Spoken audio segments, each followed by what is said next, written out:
Më 10 maj të vitit 2023, Ministri i Brendshëm Xhelal Sfeshla do të dilte me një deklaratë pompoze, përmes së cilës e akuzonte Partinë Progresiste të Aleksandr Vučićit për lidhje të ngushta dhe dirigjentë të grupeve kriminale në Kosovë.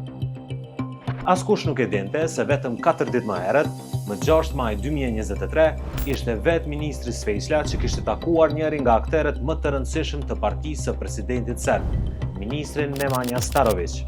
Takimi ndodhte në Cyre, rreth 100 km larg Solothurnit, qytetit zviceran ku zakonisht takimet dhe shëtitjet me politikanë serb i zhvillonin kolegët e tij nga vetëvendosje Mimoza Kusari Lila dhe Fitore Pacolli.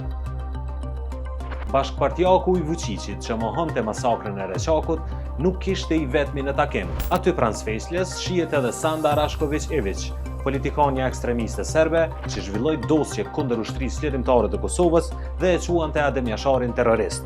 Prezent ishte edhe Dalibor Jeftić i listës serbe. Nuk mungonte as e përhershmja Mimoza Kusari Lila, gjërsa sërish pjesëmarrës ishin Lutfi Haziri i LDK-s, Ardian Gjini i AK-s dhe Bekim Çollaku i PDK-s.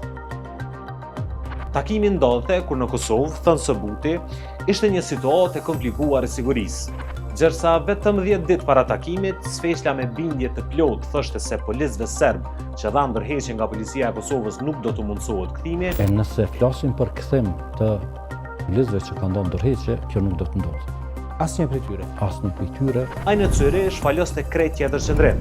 Kishte konsensus që bashkësia ndërkombëtare, Prishtina dhe Beogradi, duhet të gjejnë një mënyrë për të ndihmuar serbët në veriun e Kosovës që të kthehen në institucione, thuhej në konkluzionet që kishin arritur pjesëmarrësit në takim. Temë diskutimi ishte edhe Asociacioni i Komunave me Shumicë Serbe.